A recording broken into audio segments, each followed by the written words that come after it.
Welcome back into the Cowboys Report. We are live once again. I am Tom Downey. Stone Shields behind the scenes producing today's show. Suspension lifted for your Eagles-Chiefs comments. We'll talk draft plenty on today's show. Before we get into a bunch of different comments we'll have on today's video, who is your dream realistic round one draft pick for the Cowboys? I.e., you cannot put in Abdul Carter. You can't put in Travis Hunter. I don't really know if you're going to see Mason Graham as a realistic option, but there's like maybe 1 or 2% chance that would happen. So the bar is at minimum no Carter, no Travis Hunter. So who is your dream realistic round one pick for the Cowboys? Let me know in the comments of today's video. I see Luther Burden, Ashton Jeanty, Tet McMillan. That's like, I think, your realistic, oh, he's on the board, like Lamb-esque surprise. I think that's probably as aggressive as I'll be on that angle. Let's see. Jeanty or McMillan, Mike Green, Jahdae Barron trade back, which I'd be really intrigued by, depending on what other players are there and how the board falls and what your needs are. I'm a big fan of Barron. I'm probably higher on him than most people are. Mike Green in there, Tet McMillan, Ashton Jeanty, Burden, Walker, Carter. Lee Lilly says Tim Downey. I don't know who the hell that is, but no. D-Money does not want Luther Burden. Tet McMillan. Someone says Jalen Carter. Yeah, but he ain't available. Unless you mean Jalen Walker or Abdul Carter. Ashton Jeanty, Kenneth Grant.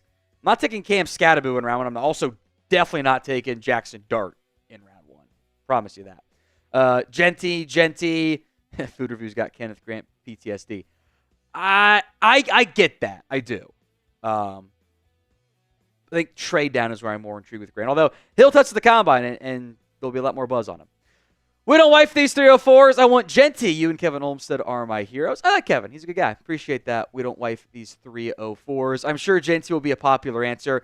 You can get a lot more people in on Jeanty if you fill your needs. GKD Records. This draft class is pure you-know-what.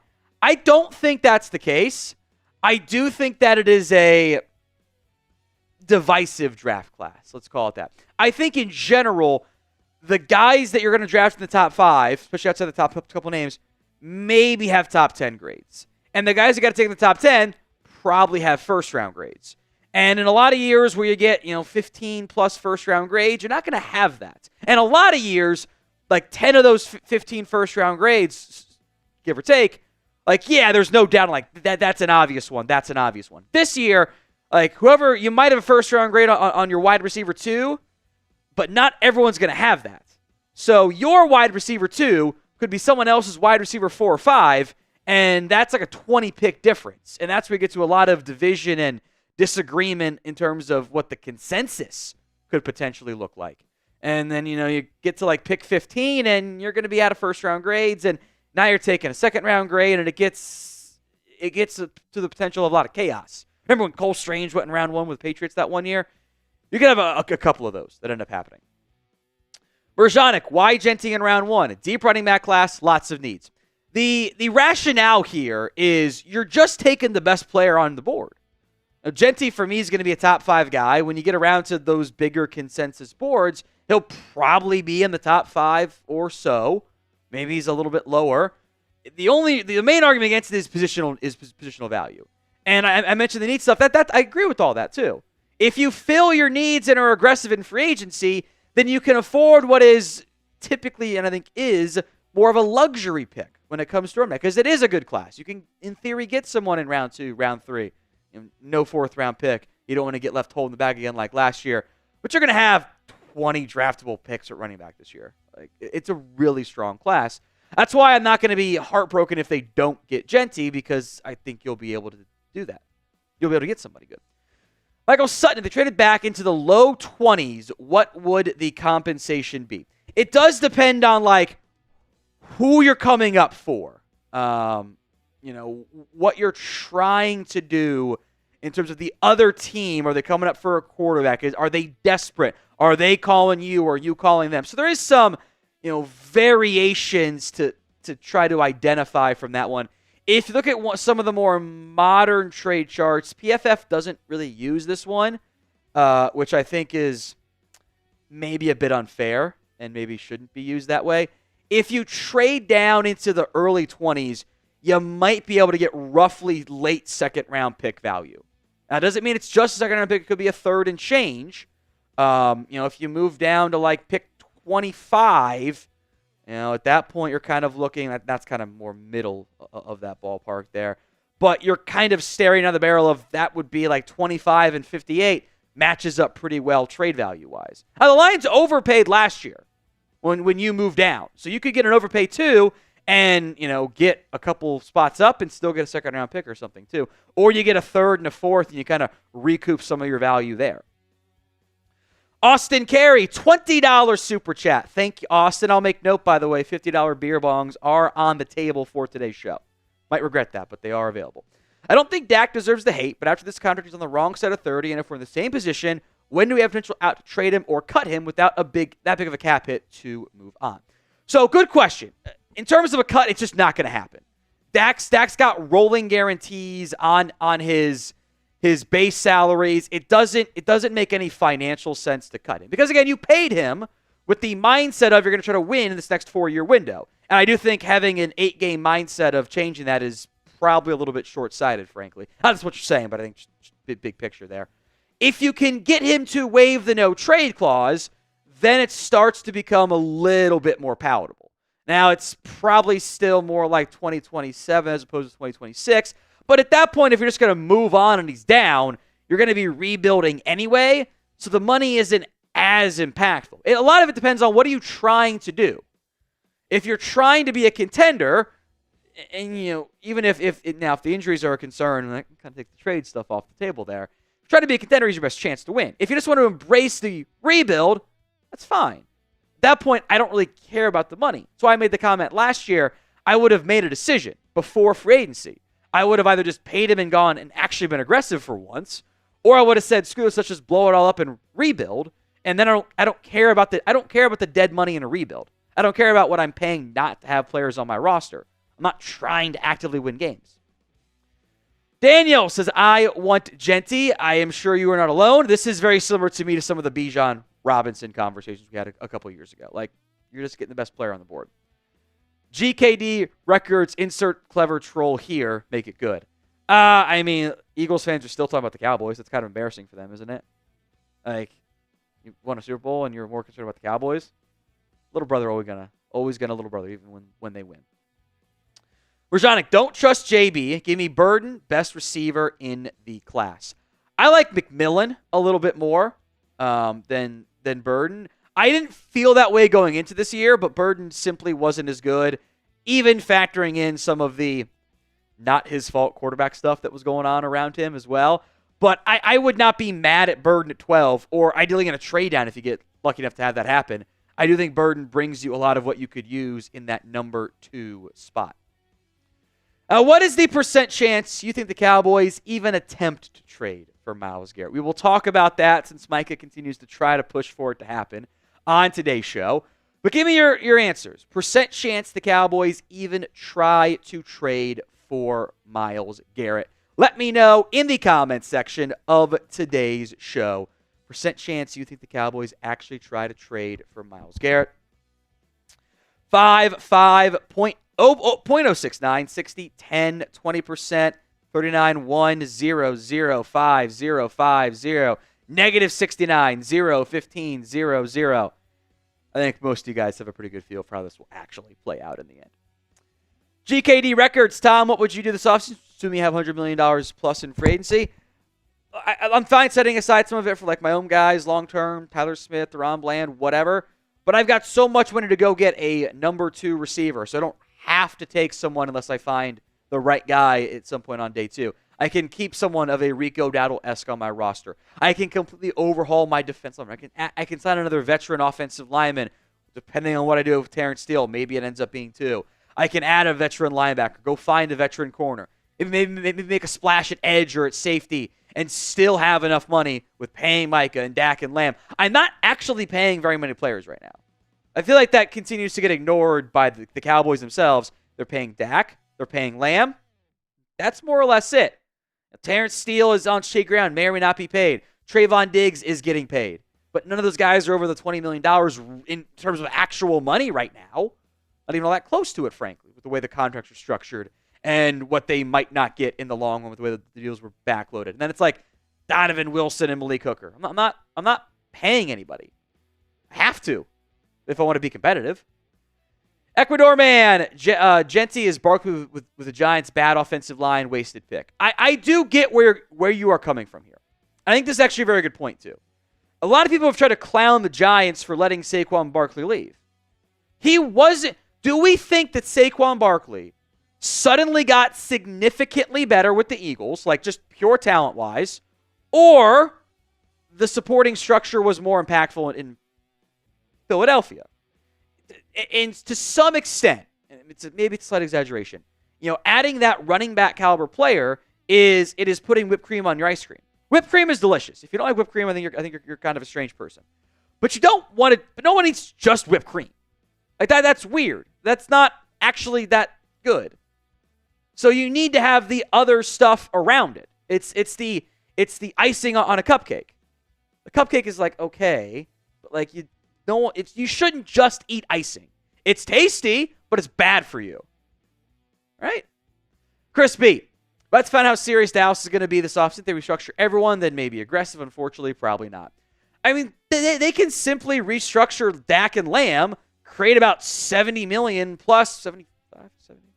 No, it's 70. I just mentioned somebody on it. Either way, $70 million in salary cap space and not have to do all that much beyond, or maybe it's 50. It's probably 50. It's 50, and I'm thinking of the 70 with those deals. Yeah, 57 with Dak and Lamb. Get maybe close to 70 with just Micah. That's all you have to do. And those are built in that are expected. Everyone knows that that's going to happen. It would be, frankly, organizational malpractice to not do those things. So do that. Pay Micah. And like if you pay Micah before free agency, I will take you more seriously. I think we all will. If you don't, as Chris B says, and that Micah deal comes in the last week of training camp, I'm going to be annoyed.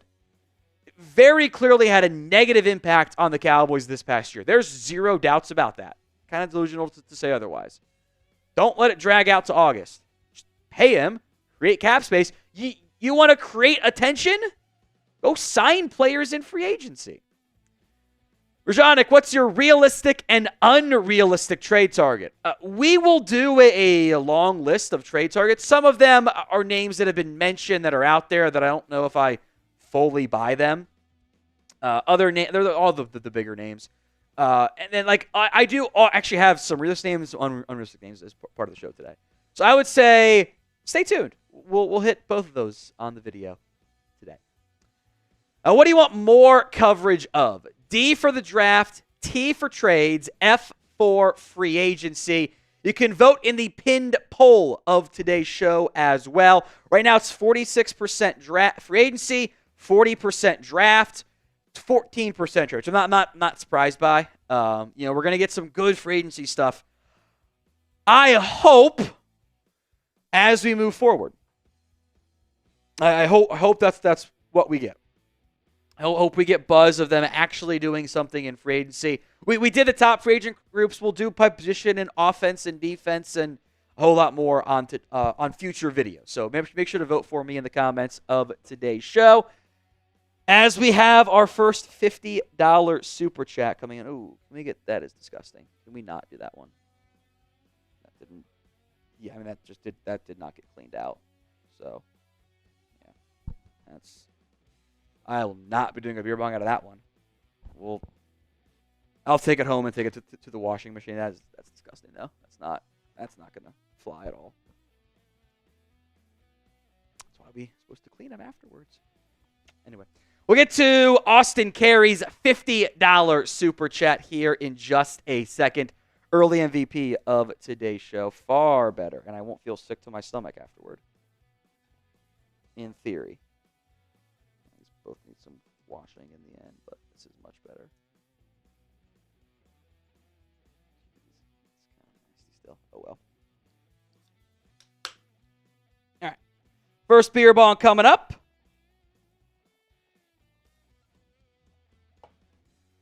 I just want a receiver, 2 running back to split carries with. DT and safety. That's 4 spots of need, and that's not everything we need. Be fine seeking the draft for those, at least spend in free agency to cover over needs, and at least one of those.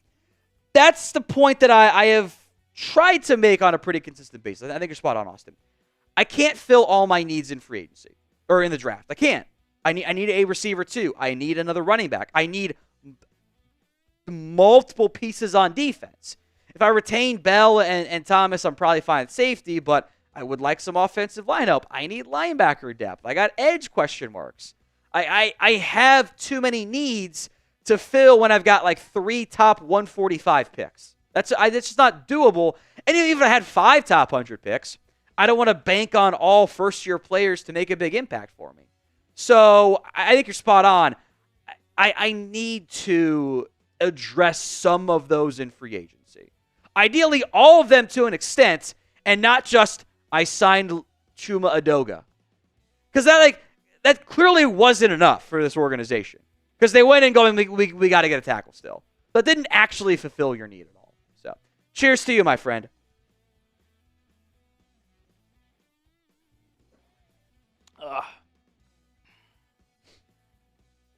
Woo!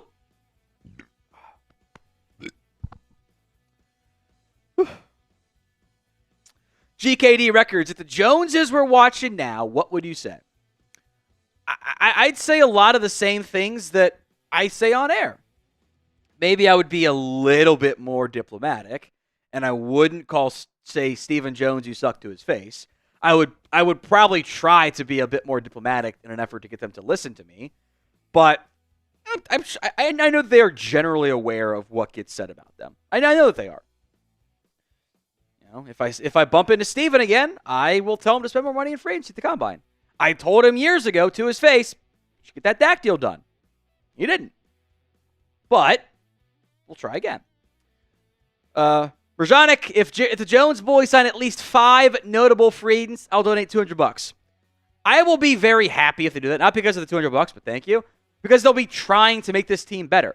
I legitimately would settle if you could sign 5 different, like Eric Kendricks level free agents, which isn't actually a very high bar at all. I'm actually very intrigued by that. Very intrigued. And I think it's a good idea too. Now, if you are ready for today's show to start, like that video, goal is always a 50% like ratio. Help us out. Like that video. Right now, I have to turn the fan on for me too. Sometimes it gets a bit hot in the studio. I blame the lights more than anything because it is heat technically blowing out on that one. So, and Brajanic's on board. Yeah, like Chuma Edoga guys don't count. Those guys don't count on anything. Like those are like okay, whatever. You need Kendricks level players. Maybe not even the same level of impact, just like the expectation of impact of an Eric Kendricks overall. So like that video if you haven't already. Goal is always a 50% like ratio, not even to a third. So it's a little bit disappointing on that front. So like the video if you haven't already done so on today's video. Whew, excuse me. My bad. Get those likes in for me. As Will Marshall, my guy, back with a $5 super chat. Long time. Someone in the front office has to have the potential cap room possible mentality, right? Catboy mentality is draining. I'm sure somebody does. I don't know if they're powerful enough to override the guys that are signing the checks. In a way, I think you kind of need that to end up being Jerry. You need, as weird as this sounds, you need Wildcat and Jerry back. Steven has never been that guy. It's the same guy that didn't want to pay Deion Sanders all those years ago. Didn't want to do it. And it's him and his ex-equipment manager buddy who are the cap guys in Dallas. And what bothers me is I know they know how to do this stuff. They've done it before. They've structured these deals to be aggressive at times. But they don't do it on a consistent basis. Like my issue here is this. If you weren't paying Dak all this money, do we think they'd be spending significantly more? I kind of don't think that they would. I think they'd be spending a little bit more, but they would not make up for the differences there. And that's what bothers me. Good question, Will. Coming up on today's show, plenty of Cowboys rumors out there, trade, draft focus, some free agency bits in there. Trade targets as well. Look at some names that maybe you shouldn't get your hopes up for. Maybe you could. A mailbag. 2 ways to get on. Hashtag Cowboys or skip the line altogether via a super chat. And I liked what NFL.com did on one of their mock drafts. If you get those picks, I would be very intrigued and be very happy with the selection. So we'll break down that mock draft here live on the Cowboys Report.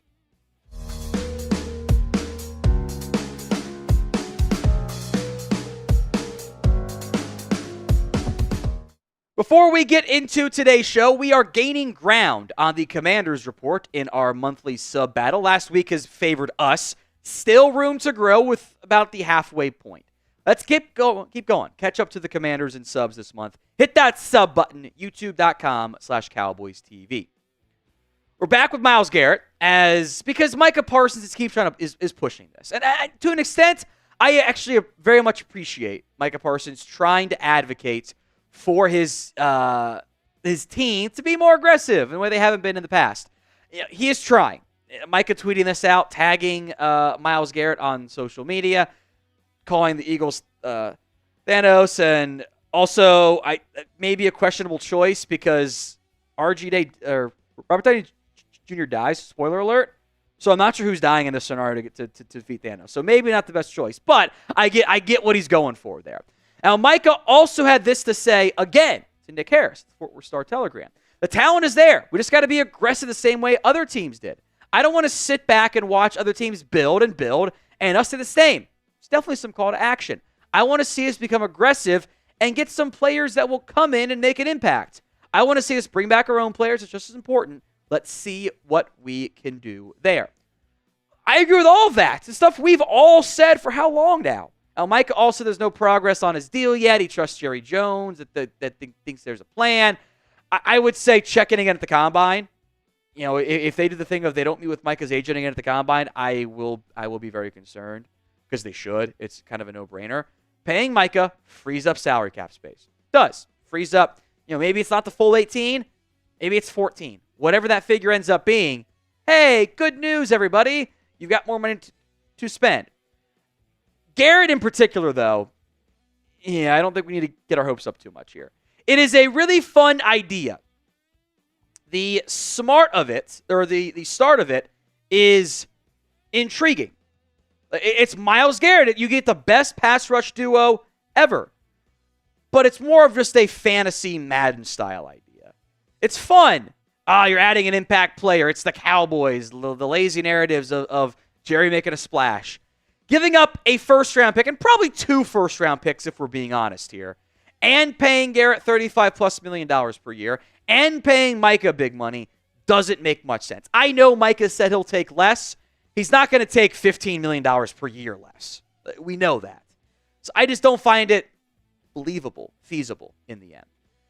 So what is the percent chance the Cowboys even try to trade for Myles Garrett? It is the pinned comment on today's video. So if that ad comes here on YouTube, take advantage of it. Head down there and let me know.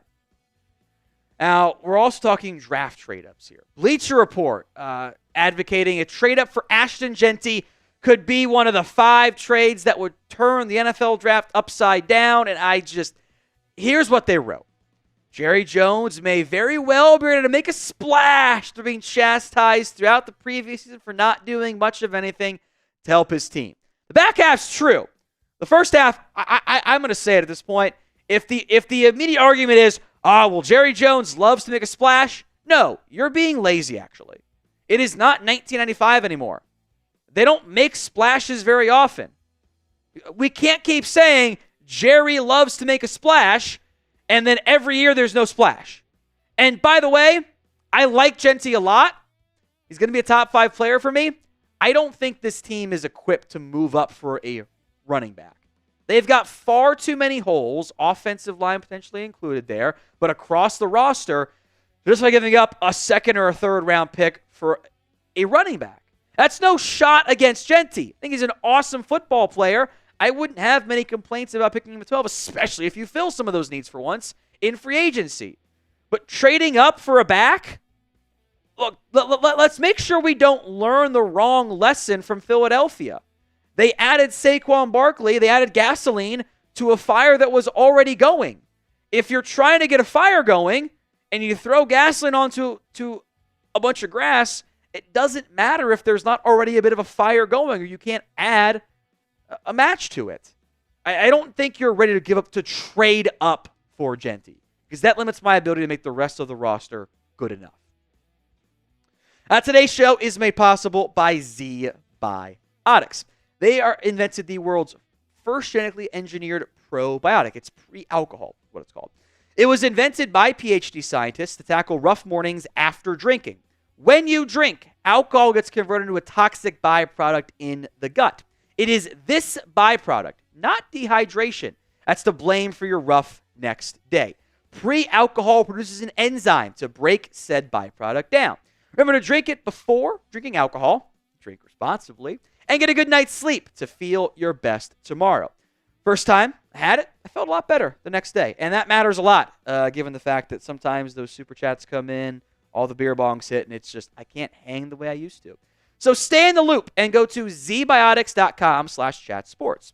You can also scan the QR code on screen right now to get 15% off your order when you use code CHATSPORTS at checkout. You can get a subscription using the code as well, so you're prepared for the time or the occasion. You can also make note that it is back with 100% money-back guarantee. So if you're unsatisfied for any reason, they'll refund your money, no questions asked.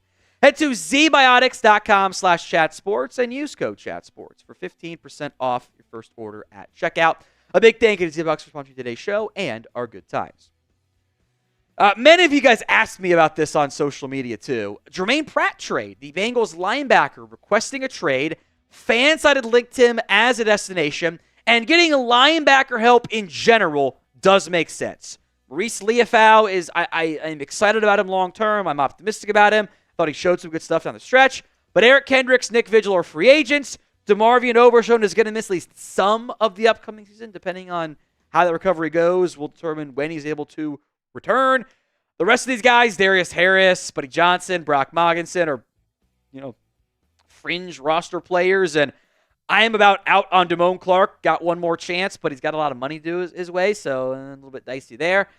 I have zero real trade interest in the end, despite all of that, in Germaine Pratt. He was top 5 in missed tackles this past year. The reality is, this point in Pratt's career, is I don't trust him to be a reliable enough run stopper. And I don't think he's very good in coverage either. He's due $5.6 million in 2025. I think that his trade request was maybe he's trying to secure that money because he's a bit worried about his own market. Because he has been a prime cut candidate for the Bengals already. The tackle numbers look great. 143 tackles. Tackles are a bad way to eval a player if you're only using tackles. Where are they coming? If they're coming 8 yards downfield on a 3rd and 6 pass, who cares? If they're coming 5 yards downfield on a 3rd and 2 run, who cares? I would not be surprised, and I know you're not either producer zone or Bengals host, if Pratt ends up getting cut. You just cut him and you move on. It makes sense for the Bengals.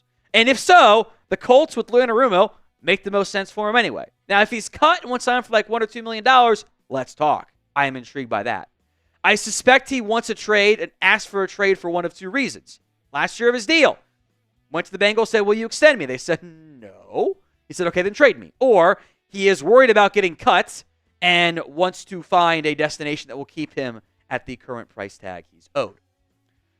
So trades in general. Will the Cowboys make a trade before the NFL draft? Y for yes, N for no. Let me know in the comments of today's show. ESPN's Field Yates put out a new 2025 NFL mock draft. He had a very intriguing selection by the Dallas Cowboys. It's Michigan cornerback Will Johnson in that latest mock draft. There is a chance he could be on the board for you. And I think this makes it a good time to discuss him. So we haven't really talked about him all that much previously. Here's what Yates wrote. Though going with an offensive lineman was strongly considered here, Johnson helped fortify a Cowboys from there's plenty of questions as the offseason begins. Diggs are coming from a knee injury. Deron Bland has one left on his contract. Jordan Lewis is going to be a free agent. there are some in the scouting world who see a healthy Johnson as one of the highest upside players in the class. He is at least elite size at 6'2", and the ball skills with 9 career picks. Even if the Cowboys worry about his speed, it won't be an issue in new coordinator Matt Eberflus's zone-heavy scheme. And yes, Dallas could think running back, but maybe they wait and take advantage of a deep position in this class. I'll spend some more time on this here. But grade the potential pick for me of Will Johnson in round 1. A, B, C, D, or F? Let me know in the comments section of today's show. I don't have any real complaints taking Johnson at pick number 12. If he's there for you, he'll probably be one of the highest graded players on my board. Johnson, to an extent, did take a bit of a step back this year. A, he was banged up. He had a toe injury in October. I think if Michigan had been an actual CFP threat, he might have been able to make a return late in that run. There are questions about his top-end true speed. I don't see elite tackling either, which I know worries some of you given Trayvon Diggs. Also, you're a corner. I think if you're exposing corner tackle issues, you've actually got a bigger issue, more often than not, on your roster. But both his picks went for pick sixes this year. He has the size I covet. I think he is actually pretty quick and can hang around in man coverage if needed. And if you play zone, then your top-end speed, especially some quarters cover 3 stuff, isn't necessarily as a true concern. So as long as that testing isn't a mess, given the ball skills, high football IQ, you got shades of Xavier Howard here. That does intrigue me a lot in round 1. From GKD Records, this show gets better the more beer bongs you take. Yes, but I can't have 5 beer bongs in a row to start a show. But if you guys do the 50s, I'll do them. Those are the rules set down by my bosses to avoid Slurry Tom, which we certainly have run into there in the past. Stumbly word-tripping Tom, too. All right, grade that pick there. Let's go back to this one. Of Will Johnson. A, B, C, D, or F in the comments. I see C, A, B, C minus B. B for running zone. It will be more of a zone-heavy scheme in Eberflus's system. Now, to an extent, you do a lot of match coverages. It's not that different than man. Which is why I like match. I think it's effective if you have smart football IQ players, which Will Johnson is. A, C, he's just hurt. I am not. Look, we can check in again combine time. I'm not actually all that worried about Will Johnson's injury. That's low on my concerns. It impacted him this year, but it's not like supposed to be a lingering issue. It's not going to require a bunch of recovery time. Like I think he's fine. But again, we'll know more at the combine. So if you want to asterisk that, that's fine. A, C, B, B. A, D, A, C. Let's see. Do B between C and D. A, D, B. We need better safeties. Trust me, I know. That would be nice, but I'm not gonna get my hopes up on that one necessarily. B, B, C. Let's see. C, B plus, B. I want Lewis back. I agree. I do want Jordan Lewis back. And if you fill all your needs, even retaining Jordan Lewis, well, then you can just take best player available. And maybe that's Will Johnson. Maybe it's not. Get those votes in for me in the comments section of today's show, A, B, C, D, or F. On today's show, I want to look at some of the top rumored / outright on the trade block and some realistic trade targets for the Cowboys this offseason. Maybe they don't go full-on Brandon Cooks, Stephon Gilmore trades. Hopefully they do more than do nothing. Now, before we get into some more realistic names, I don't think we should get our hopes up for these players. Myles Garrett's not. It's going to be too expensive for the way the Cowboys do business. The Bengals should not trade Higgins. I doubt that they do. I'd be shocked if he sniffed free agency. Garrett or Taggart trade in this scenario. Garrett Wilson with Rodgers gone, I think stays. Max Crosby, Trey Hendrickson, again, it's the same argument as Myles Garrett. You know, not maybe as young in Hendrickson's case, not as old as Crosby's case. I don't buy those. I also want to mention Davante Adams. He's due over $36 million each of the next 2 years of his contract. Who here wants to pay Davante Adams more than any receiver in the NFL over the next 2 years? I don't. I don't think he's going to get traded. I think it's far more likely Devontae Adams gets cut because you can still give him a different deal as opposed to being forced to guarantee him the $36 million. So Adams is a cut candidate. I'm very intrigued by it, but not trade. Now, in general, if you want the Cowboys to add some talent, like the video. It's free, simple, easy, and it can help bully Dallas into doing the things we want them to. Like the video for me right now. Let's go to Deebo Samuel. We're beginning with some receivers who have been very clearly put on the trade block. That's where we're at here. Deebo is interesting to me because a couple years ago, he was dynamic as all get out. 1,400 yards through the air. He was electric. Now he built a little bit more like me, if you've seen some of those photos out there. Has battled injuries, drops this past season, and the contract is also an issue. If the Cowboys were to trade for Deebo Samuel, they would owe him $17.5-ish million in salary and bonuses for 1 year of play. I don't find that to be great value, especially for a team that is already paying one receiver in CeeDee Lamb. Maybe he ends up getting cut. That is also true of Cooper Kupp. Now, Kupp is a little bit less expensive, potentially, than Deebo Samuel. He's got a $12.5 million base salary, a $7.5 million roster bonus, $5 million of which is currently guaranteed. So the Rams, I suspect, are willing to eat at least the $5 million roster bonus. And if they're willing to eat all 7.5, I am a bit more intrigued here. I have concerns, though. Much like Deebo, at his best in 2021, hasn't been the same guy the past 3 years. He has been banged up. He has missed time. All of those things are red flags for me. Yeah, I think he fits very well with what I suspect Schottenheimer is going to want to do.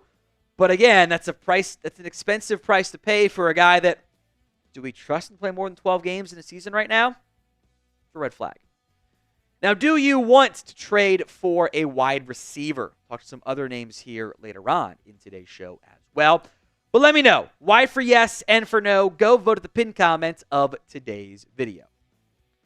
How about Kenyon Green? That is the Texans offensive lineman who has very much fallen out of favor in Houston. Has not had his best stuff at any point. Injuries have been a big factor here. He has been unable to stay healthy. The PFF numbers, if you value that for blocking, are really bad. They're really, really, really, really bad. He's owed less than $3 million for 2025. I don't think he costs more than a day 3 pick. Maybe you think Clayton Adams can fix him, that he can help you out at either tackle or guard as a backup. But you're certainly not buying high. You're buying at the lowest point for Kenyon Green. But I do think there's a chance he is available in trade talks. Also might be true for Evan Neal. I put both these guys on here because the Cowboys, especially on Evan Neal, they were very high on Evan Neal, not as high on Kenyon Green. They were high on those players coming out of the NFL draft. Neither guy has remotely lived up to expectation. Evan Neal has been unable to stay healthy as well. When he has played, hasn't been that great. I actually thought he was better down the stretch this year, but the Giants have started other guys over him. I wonder if guard is actually in his best, kind of like Mekhi Becton ended up doing really well for Philadelphia, moving to guard. He's owed $4 million, though, in 2025.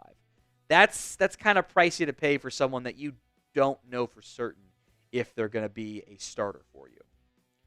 I've seen Quay Walker's name mentioned out there from a variety of different outlets mentioning him as a potential trade candidate. I think he fits what Eberflus would like to develop at linebacker. He's long, he's athletic, he's got some good size to him. The production has not been consistent. He's been a bit of a slow developer so far, but he's owed less than $3 million in 2025. I don't think the Bears are going to trade TJ Edwards. He's been too good, too cheap for them. Tremaine Edmonds is too pricey and not playing well enough. But Walker, you can at least maybe call about. Now, today's show is made possible by Prize Picks. It is the best place to get real money sports action. With over 10 million members and billions of dollars in awarded winnings, Prize Picks has made daily fantasy sports accessible to all. You pick more or less on at least 2 players for a shot to win up to 1,000 times your cash. Run your game all season long on Prize Picks. There's no more football. There's plenty of basketball Prize Picks slates to put together.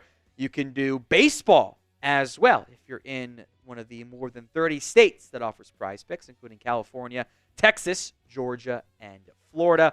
Our boy Jack Lauderay, our baseball guy, cooking up this prize pick slate. The Duran ones is slightly homerish, but I go on more thans on season long because if they're healthy, it'll come to fruition for you. And I do the flex play. If I can get one wrong and still come out on top. Download the Prize Picks app today. Use code CLNS to get $50 instantly after you play your first $5 lineup. That's prizepicks.com/CLNS and use code CLNS to get $50 instantly after you play that first $5 lineup. Win or lose, that $50 is guaranteed. This one might be more of a pipe dream, but it's someone that knows Matt Eberflus. It's DeForest Buckner, the Colts defensive tackle.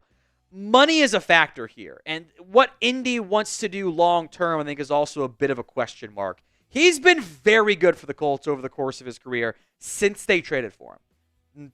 Almost double-digit TFLs every season, getting you 6.5+ sacks every year, despite missing some time this season. He was awesome in the games that he played. I'm a big fan of Buckner's game. He's exactly what you need on the interior. The money's an issue here. $26.6 million cap hit. That's for the Colts. They saved $12.2 by trading him, opening up a giant hole at 3 technique, though, for them. The Cowboys would owe $23 million over each of the next 2 seasons. Now, there's $10 million guaranteed of 2026, so at minimum, you're paying him $36 million for 1 season, $46 for 2. It's a lot to pay for a defensive lineman unless you also wanted to try to extend his contract. Especially if you lose Rico Dowdle, you could find, maybe come draft time even, some potential value in the running back market. Raheem Mostert was awesome in 2023 and was essentially a non-factor in 2024 as Devon Achane and Jalen Wright kind of usurped him in his role with the Miami Dolphins. He is getting up there in age. That is a red flag. You'd only pay him $3 million, though. That's not bad. Even if he's your number 2 and you draft somebody early, if you lose Rico, that's pretty decent value. So name a player, on this list or not, who you would like to see the Dallas Cowboys go out and trade for. Let me know in the comment section of today's show. His running backs coach is now in town. That might be a good thing or a bad thing. Kendre Miller, a guy the Cowboys again liked coming out of TCU, has been buried by the Saints. For whatever reason, Dennis Allen hated him. He was not a fan. Now, I know you're saying, he only averaged 3.8 yards per carry. That's not great. I agree. Alvin Kamara was at 4.2 and kind of faded down the stretch as well. So I think that there is some untapped potential. You're talking late day 3 pick here to give you another option that was once a top 75 pick. We know that everyone talks about Kyle Pitts, so we'll put him on here. I think more than ever, a Kyle Pitts trade makes no sense for the Cowboys side of things.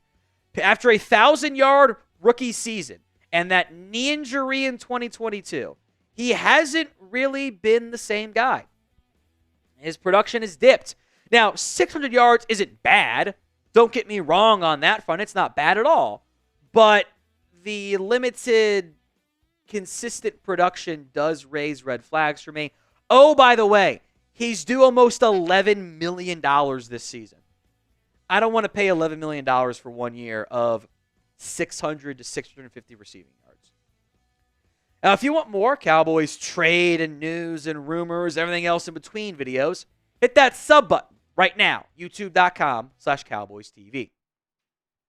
Let's go back to receivers here. Tyreek Hill. I don't know what the actual status is of Hill and the Dolphins. I think that is still murky at best, but he gives you the explosive play you don't have right now in the wide receiver room. Now, money also is a big factor here. The Dolphins save essentially nothing if they trade Tyreek Hill. The Cowboys on their salary cap would owe Tyreek Hill $16 million. In cash, they'd owe him $29 million almost.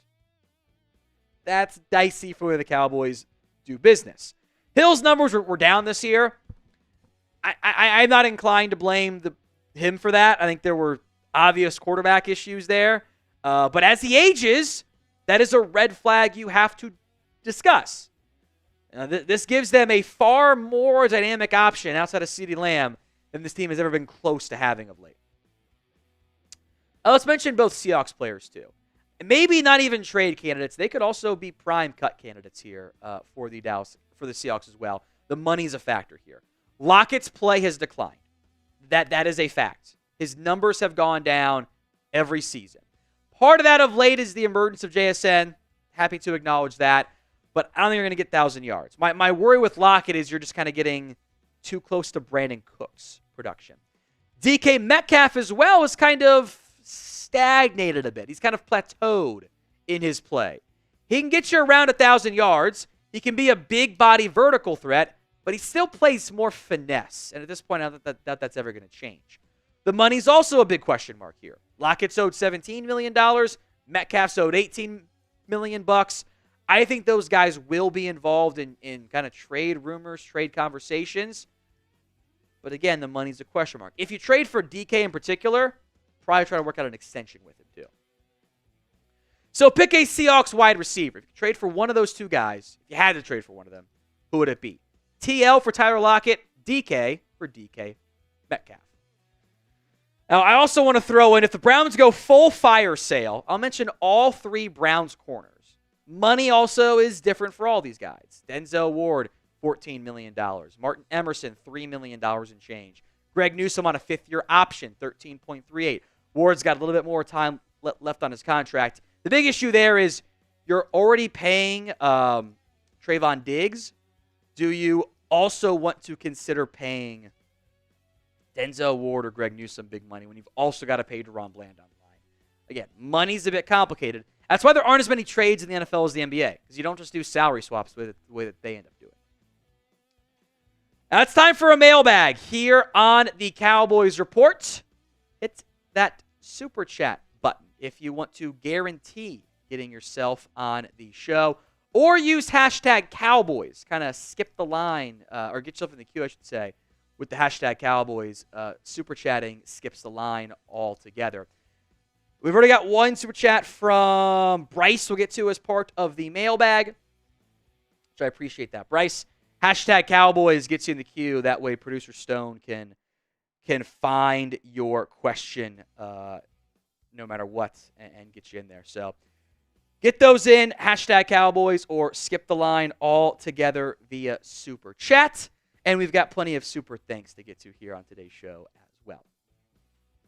From CJ Young, a super thanks. This was on reference to like confidence in the Jones boys and stuff. Minus 6.9. Everyone type nice. They're not going to spend, unfortunately. Thanks. These mailbags rapidly becoming brought to you by CJ DeYoung III, because he's always in there with super thanks, and I appreciate that, CJ. It's a feature on YouTube. Allows you to donate outside of live videos. Click that thanks icon, edit your message, send in whatever you want to send in, and we'll give you some love. Bryce, have to fill needs in free agency, but I feel we have to leave the draft with a running back, DT, wide receiver. If we draft BPA, fine. Just have to add talent even in the later rounds. I think if you sign a receiver or two, maybe you don't need to draft one at that spot. But I do think, like, with the talent levels that exist, especially at defensive tackle and at running back, and your needs at those spots, it makes so much sense to me to take a running back at some point in the first 2 days, take a defensive tackle on the first 2 days, and probably on day 3 too. I want to overhaul my defensive tackle room.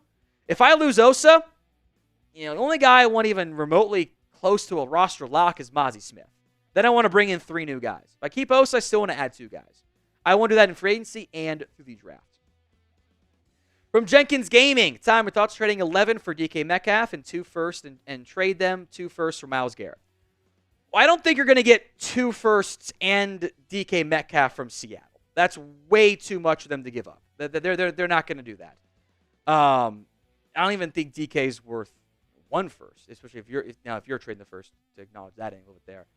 If it works, great, sure, do it. I don't see why Seattle would sign off on giving you their first-round pick and a first, and you can move up like 6 spots. Like, that's not 7 spots, whatever it is. That's just a non-starter. I do think 2 firsts for Garrett is about the right trade value, though, which again I don't think Dallas wants to pay. CJ again with a super thanks. What's your take on Amari Cooper? Why the drops? Is he a number 1 or solid 2? Thanks. The drops for Amari Cooper were kind of bad this year. They also mostly stopped once he went to Buffalo. Why is that? Might have been something to do with the Cleveland angle of it and the quarterback play with the Browns, and I think just general unhappiness from Amari Cooper. That's also something you have to address, that he's not the same guy he was in his prime. I don't think he's a number 1 anymore. But as a veteran wide receiver too, who I'm probably not going to commit to long term, yeah, I have a lot of interest there. If the relationship is good, that bridge may have been burnt from both sides potentially. That one, it's not a player to player thing. That's probably more of a player to front office element that's got to be figured out. So would you bring back Amari Cooper? Y for yes, N for no. Let me know in the comments section, the pinned comment of today's video. Rajanic, is there a difference between Ferguson and Pitts at this point? I think there's more upside still with Kyle Pitts, but there's a significant difference in the contracts. In particular, Ferguson's making next to nothing. Kyle Pitts is going to make almost $11 million. So I think Pitts offers you more upside as an impact player, but I don't want to pay him big money either. Danelle, Texas Wolf, Graves. The Joneses do not want to rebuild because they don't want to be in the same category as Cleveland, New York, Tennessee, Carolina. I don't disagree. I think the general mindset of the Jones boys is, and often always has been, they just don't want to be bad. They don't want to be a 6 or 5 win team on a consistent basis.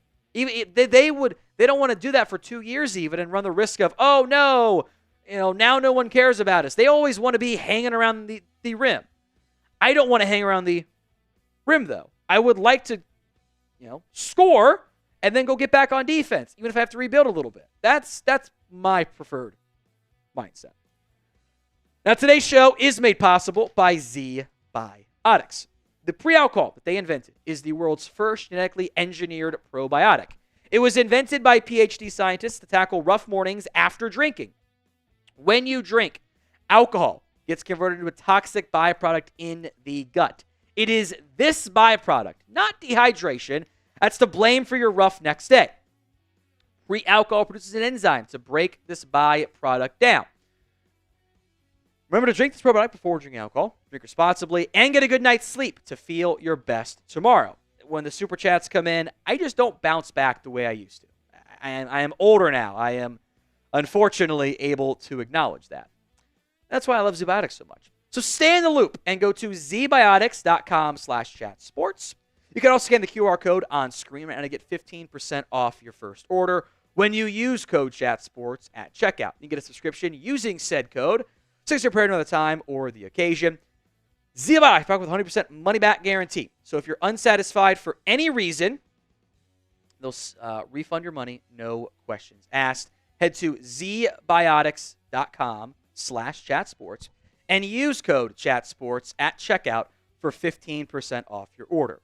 Thank you to ZBiotics for sponsoring this episode and our good times. Mighty Ant 0215, thoughts on TCU wide receiver? Savion, this is a super thanks, by the way. Savion Williams, been here in late first, second round grade of the combine. I would be surprised if he went that early. I think there's a lot of fun elements to his game as a uniquely gifted height, weight, speed profile athlete. I think Jack Bech is a better pure receiver right now. I would say maybe more late day 2 is where he ends up going. Also from Mighty Ant, thoughts on these guys on day 2. South Carolina running back Demetrius Knight, Louisville cornerback Quincy Riley, Texas safety Andrew Makuba. So I'll go in reverse order here. I like Makuba. I thought he did a lot of really good things this past season for Texas. I think he's a good day 2 safety. Quincy Riley was one of my favorite guys going to the Senior Bowl. I think he had a downish year, bounced back. I think, again, late day 2 guy makes sense there. Don't need a corner or safety, but we'll see. I'll be honest, I've not gotten to Knight yet. That is the South Carolina linebacker. I think it's Demetrius, like 95% sure there. As evidence of how divisive this class, I think PFF has him like 32 or something on their board. He's not in Dane's top 100. So I have not gotten to him yet, so I'm not going to give a bunch of insight, and I'll figure out where he falls for me. But it's a weird class, man. The guy that's going to be ranked 40 on my board might be like 85 on somebody else's. It's going to be a weird class. Noah Turner. The Cowboys don't retain Rico. Draft my boy Taj Brooks and Trayvon Henderson. I think that works as like a 1-2 punch. Now, Henderson's going to be taken way earlier. He's more explosive, offers more juice than the other players, like Brooks, for example. You take him in second or third round, and then you can draft your Thunder and Brooks on day 3. He's a productive back. There are very real athletic concerns there. So, of the guys that won't go in round 1, a bunch of names we just discussed. That makes it fun for me. Who is your favorite 2025 NFL draft prospect? Let me know in the comments of today's show. Rajanik, thoughts on B.J. Hill and what a contract could be? Hill's solid. Not superstar, not flashy. Shouldn't be a liability on a consistent basis as a run stopper or a pass rusher. I think he's more of a number 2 defensive tackle. Plays obviously a lot of 3 technique there. I think he might get $10 million per year, though, because the DT market exploded last year. Justin Jones got that, and I don't think he's a very good player. So it's going to be expensive, that DT market. Mark clarified, I will kiss the cast of The View before Jerry Jones trades for Garrett. Garrett is a move you make when you need one last guy like the Charles Haley trade years back. We have too many holes.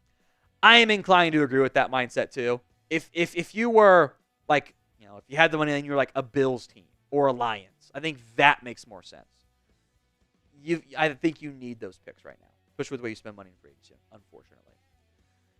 Now, if you want more free Dallas Cowboys mailbags, you've come to the right spot. Hit that sub button right now, youtube.com/@CowboysTV. Shane Amick, with all the changes and where we currently stand, what is your predicted record for the Dallas Cowboys this year? It's a good question. Right now, you're like maybe a 500 team. Now, you have to go through all of the offseason. And that's because other teams also have to go through the offseason too. So it could get better, could get worse. You need to make real changes, or I think your best case is you win 10 games and get bounced in the first round of the playoffs right now. If you don't add more talent, it's not going to matter. You're not good enough across the board in all the phases. Daniel, what do you think about Derek Harmon, the DT from Oregon, as a trade-down candidate? Also, thoughts on Deion Walker, the DT from Kentucky in the third round. So I've got Harmon as a second-round grade. It's an early second-round grade, though, so I wouldn't be surprised if he checks in my top 32 once I stack everybody. So trade-down candidate could make some sense there. There's a lot of DTs kind of in a similar-ish bucket. There's Kenneth Grant. There's Walter Nolan. There's, make sure I'm missing anybody. Mr. Graham's way higher. Tedrick Williams could maybe in a similar-ish bucket, too. It's a good DT class. So if Harmon's like your number 2, number 3 DT, whoever that ends up being, prime trade-down candidate. Deion Walker, I use the term scare-roused. I don't find human beings that are like 6'7", 350 and move the way that he does. It's the planet theory. There aren't many dudes alive on the planet built like that and who move like that. They put him into coverage and it worked. It's insane. But he plays really tall. There's technique issues. I think he's actually an oversized 3 technique. And that's how I would try to use him, especially early on in his career. From Richie, how about a Jair Alexander trade? The money is a huge issue, I think, on that. Let me double check that. I like the idea. Like, I think there's a chance Alexander ends up getting cut because it's low-key been ugly the past couple years up in Green Bay at times with Alexander. He's due, pulling up my cash breakdowns here. He's due like $17.5 million this year. It's not insane in a bubble, but with Diggs under contracts and Alexander coming off another injury-plagued season, maybe not the best value. I think there's a real chance he ends up getting cut, and that would have very much piqued my interest. I want you guys to name a player who you want to trade for. Let me know in the comments section of today's show. Mark, who do you see as free agents who are realistic and won't blow up the cap? Any realistic DTs or O-linemen in the third round to start for us? Wide receiver round 2, running back round 2. We will do some breakdowns on different targets for free agency, more in-depth options there, that you can find guys. It's not that great of a class. The guys that won't blow up your cap are often hurt guys because there's less value there, incentive-based deals and whatnot. That does stand out to me, though. There's several receivers. I think you can find the D lineman, like a Puna Ford, Javon Kinlaw combo versus Osa Odigizua. The money works out, intrigues me. DT O-line in the third round. O-line third-round starters aren't always the most possible. BC's got a guy named Ozzie Trapillo, I think is intriguing as a tackle starter. Guard-wise, slash center-wise, interior alignment guys, maybe Marcus Bowe, Tate Ratledge get to you. DT, it is a great DT class. I think I saw the combine numbers were it was 25 DTs invited last year and 41 this season, which is just an insane figure. Maybe someone like a Jordan Phillips, a Deion Walker, Josh Farmer, all guys that maybe they don't start, but they play starter snaps as part of a rotation for you. Also, from Mark, last one here. We have a chance to get the best receiver in round 1 and a huge upgrade in round 2. I don't see any studs at receiver in round 2 as I do in round 1. Running back is so deep. Now, maybe, depends on how you want to count Travis Hunter. Maybe Tet McMillan is there. Maybe he's not. But I think there's a good chance Luther Burden is there. And maybe Amarian Hampton's there in round 2. Maybe he's not. Maybe it's Caleb Johnson or it's Travion Henderson or whatever. But I do think I think you're right. The receiving class is at its best in round 1. And then kind of gets some intrigue guys in that late round 2 range. But how you count guys I think there's a pretty big fall off, frankly, from going from Matthew Golden to that next tier of Jaden Higgins, Jalen Royals, and Trey Harris, and Jack Bish. I mean, there's 20, 30 spot differences there. That's pretty sizable. So I do think in a bubble, receiver, running back combination can get you some of the best juice. Now, what do you guys want more coverage of? D for the draft, F for free agency, or T for trade? That is DTF, by the way, because I am an immature child. Right now, 47% said free agency at the moment. 39% say draft. 14% say trades. We will obviously continue to do all of them. That is what we will do. We will hit all three of those things in the end. So what do you want more coverage of? You can vote in the pin poll for me, as well. I will factor it into future content here. D for the draft, T for trade, F for free agency. What is your dream? We'll reset because that was terrible. I don't know what the fuck I was doing there. Let's talk draft on today's show. NFL.com's Chad Reuter, who, I'll be honest, I normally don't like. I think his mock drafts are normally pretty weird and wonky, and this one is weird and wonky, which the draft is too, but it got really good picks for the Cowboys. So for the first time in a long time, I like what Chad did for the Cowboys in this mock draft. Now, if you want weekly or weekly-ish Cowboys mock drafts, spam me in the comment section of today's show. Let's run through the mock draft picks in round 1. Cam Ward, Travis Hunter, Shadur Sanders, Abdul Carter, Will Johnson, Ashton Jeanty off the board at number 6. One will hurt some of you. Mason Graham at 7. Walter Nolan at 8. Tyler Warren goes 9. Back-to-back offense linemen. Will Campbell, Kelvin Banks go 10 and 11. And that means T-Mac, Tataroa McMillan, is on the board at number 12 for the Dallas Cowboys. As a pure receiver, so we're just not counting Travis Hunter, basically, I think he is the best receiver in this year's class. He brings a very unique blend of size and athletic traits, which I'll go more in depth on. But there was only the first round write-ups from Chad, so take it away. Dallas takes the top player still on the board in McMillan, who's 6'5" frame, long strides, and strong hands. Make him a threat down the sideline, in the red zone, and over the middle. I do agree. I think in particular, his dig route and production is fantastic, which the Cowboys at times last year got away from, and even the first year under McCarthy they got away from, which is silly because it's a good throw. I get some T. Higgins, Nico Collins vibes of bigger receivers who move really well at their size, and you don't normally see 6'5", 210 guys that are as athletic and fluid as McMillan. It's not like he's some shifty elite receiver, but relative to his size, he's really good there. He's kind of like Drake London in terms of how he got used, like played on the outside, but also in the slot plenty this past year as well. About almost a quarter of his reps are actually in the slot as well. Offered more yak and force missed tackles than you think for somebody of his size. The drops went up this year. I'm not overly concerned about that. Some whispers he might have been a touch banged up as well. Not an elite burner. Might be like a 4 or 5 guy. But as a compliment to CeeDee Lamb, I'm really intrigued by him. There were other players who were on the board here in round 1 that I want to make note of. Guys that also went in following picks in Chad's mock draft. Jalen Walker, Luther Burden, Jahdae Barron, one of my guys, Armand Membu, who I like a lot, Mike Green. If Ted McMillan is, I think, the closest you get to like the who's the surprise CeeDee Lamb-esque slider, I think McMillan could fill that. I'd be surprised if he fell, but I don't think it's unrealistic. So who is your dream realistic round 1 NFL draft pick for the Dallas Cowboys? Let me know at the pinned comment of today's show, especially if the ad comes here on YouTube. Some recent round 2 picks. Tyreek Williams off the board at Ohio State. Nick Scorton is a trade, by the way, to the Chiefs at 42. Donovan Jackson, Shamar Stewart, and Matthew Golden go off the board at 40 and 37.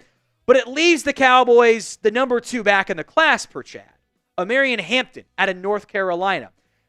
Great size, 6 foot 219. Ran for over 1,000 yards, actually over 1,500 yards each of the past 2 seasons. He has 2 straight seasons, by the way, of at least 1,000 yards after contact. That's really good when you're generating that amount of production. Little bit built like Todd Gurley. I don't think he's a Todd Gurley level athlete. Might test a bit more like Melvin Gordon, who was good early in his career. I think he's got good speed, not elite speed. Very good vision as well. Only had 2 drops this year, but those were the most of his career. I think offers some third down stuff and pass catching. Needs pass blocking work, but if you're retaining a Rico, or if Hunter Lipke to handle that role. So it fits pretty well with Dallas. Sometimes has a lack of a fear of contact, like too much so, where I want him to not take as many hits. But you don't necessarily want a full-on workhorse in the modern day NFL. A guy that can take 250 carries, 300 carries a season. I do think Hampton can do that, though. There's even he's not quite as, from a size perspective, I don't think he's quite as, he's not as tall and stretched out as DeMarco Murray was. I also don't think he's going to run in the sub-4s, but I think there are some similarities in how they play. Others on the board in round 2. Elijah Arroyo, who was the next pick, by the way. That's why I mentioned him. James Pierce was there, which I'd be surprised by. I would take him in round 2, and I'd figure out running back later, but I ain't get mad at an Amarian Hampton pick. Make no mistake about that one either. Alfred Collins, if you want a DT. Siobhan Revell, and then Nick Amonwori. Injured guy in Siobhan Revell could be a classic Cowboys pick. Injured player in round 2. They love those. We call them the old Blue Star Special. Dallas always loves those guys. But to get Ted McMillan in round 1 and then Amarian Hampton in round 2, you're kind of knocking out, I think, 2 of your biggest needs with fantastic value with those particular selections. Now, if you haven't already, I'm not sure what you're waiting for to subscribe. We'll have free Cowboys videos for you each and every single day. Hit that sub button. It's oftentimes multiple times per day, by the way. So don't miss out. Hit that sub button for me right now. Notable third-round picks. Kevin Winston out of Penn State off the board. Jordan Birch out of Oregon. Darius Alexander, I think, is an under-the-radar player. Kind of got on people's radar at the Senior Bowl. Had a very good year for Toledo. He's a good player. Landon Jackson is an edge setter at Arkansas. Benjamin Morrison from Notre Dame off the board. And then Dallas guy, which is probably not like as big of a steal as McMillan, but still very, very good value. TJ Sanders. In general, I love this DT class. It's so good. Sanders can help you right away. I don't know if he's going to be a 60 snap getter, 50 snap getter, 40 snap getter in year 1, but I think he's going to contribute as part of a rotation, which is what you want out of a DT in the 3rd round. I would not be shocked if he went in round 2. Now, the TFL numbers went down, but the pressure rate was really good. 12.9% pressure rate is very, very strong. You can look at other players in this draft class. That's higher than Mason Graham's pressure rate. That is significantly higher than Walter Nolan's pressure rate. It's double Tyleik Williams' pressure rate this past year. Now, he's not the best finisher. That's not uncommon for DTs. He had some nose guard reps in 23. I think he's a 3 technique. He's like 6'4", 290. I think he's a 3 technique in the end. Didn't play football till his junior year of high school. So you're getting a guy that has not yet hit his ceiling.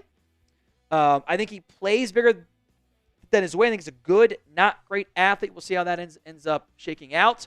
But his disruption ability matters. And then that's a big deal for me.